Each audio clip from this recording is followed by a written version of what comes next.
نماز خواند. دوستان عزیز، نماز غلط خواند عمر بن خطاب. صحابه بهش گفتن بابا تو ما نماز غلط خواندی، این چی کاری که میکنی؟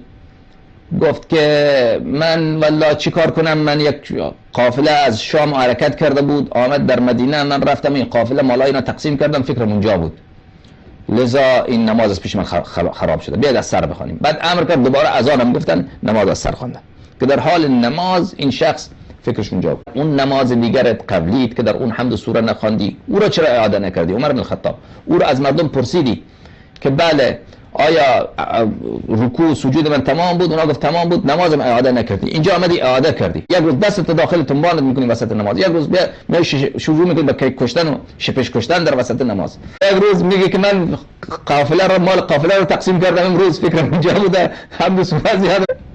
اگر یک امام جماعت کار رو بکنه خدا شاهد مردم کفش میگیرن از مسجد بیرونش میکنن.